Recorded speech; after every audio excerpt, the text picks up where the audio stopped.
Now, I think it's pretty safe to say that when we examine the entire Skywalker saga, there's a lot of issues with The Last Jedi, The Force Awakens, and especially The Rise of Skywalker.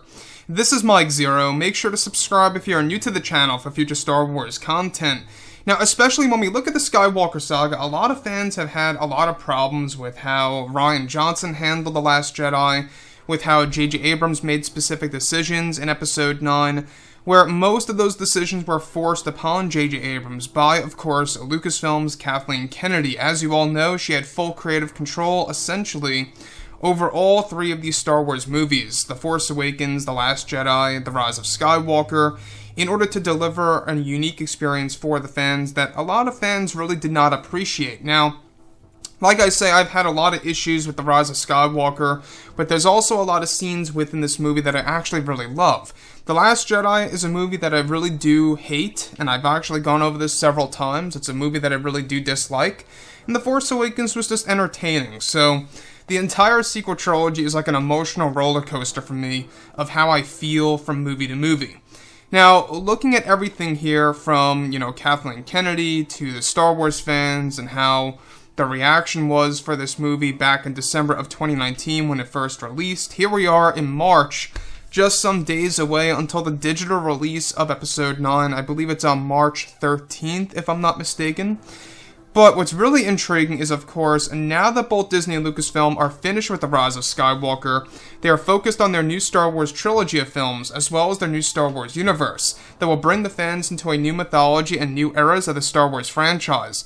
One of the big plans by Disney and Lucasfilm was to create a better future for Star Wars. However, during and after the premiere of The Rise of Skywalker, when Kathleen Kennedy was questioned about Star Wars as a franchise, Kathleen Kennedy went on to explain that Star Wars is not really for the fans, but it's for them over at Lucasfilm to create their own stories, and that they were very careful to not listen to the fans too much with their latest film in the Skywalker saga. Not just that, but sometime after the release of the film, it's noted that behind the scenes, Kathleen Kennedy was very frustrated with fans having an issue with her decision to not include the explanation of how Palpatine was alive, and that Kathleen Kennedy was angry at how the fans reacted to her decisions on how Palpatine died by the hands of Rey.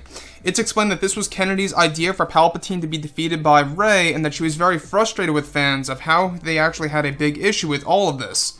It's explained that initially George Lucas wanted Ben Solo to destroy Palpatine as he was a Skywalker as well, and that this at one point was even written into the script for Episode 9 before it was cancelled.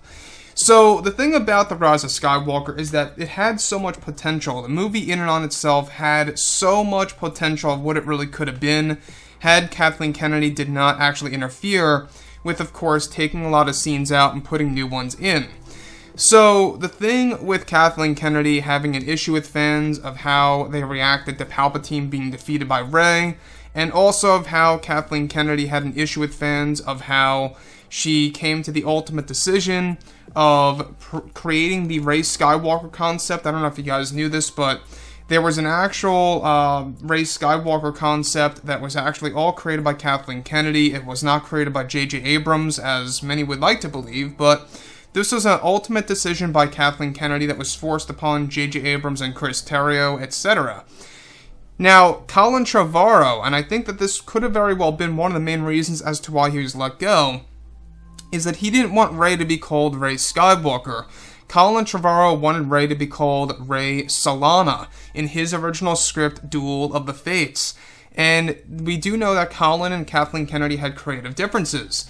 So you can see how, if it doesn't go Kathleen Kennedy's way, then she comes to the ultimate decision to get somebody else on board for a Star Wars movie or a Star Wars project in the works.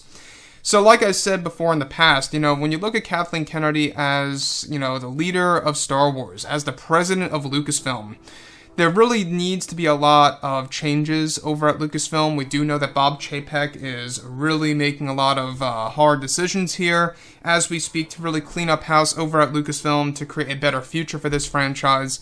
And I think the fact that, how she said that they tried their very best to not listen to the fans too much with the latest film of the Skywalker saga of what they really wanted to see on the big screen. I think that was a big mistake ultimately. Now, yes, I do get it, and I do understand that, You can't listen to the fans 100% because then your film may be messy and all over the place. You gotta come to one vision and one vision only.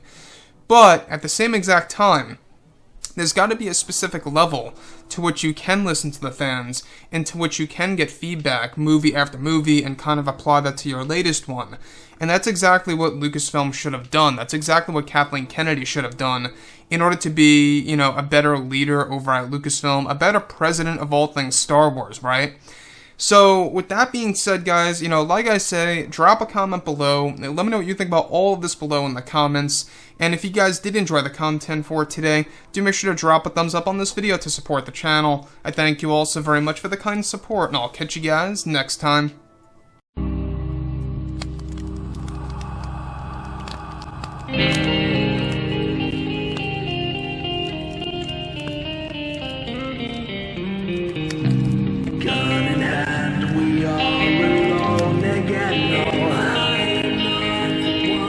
From night to morning.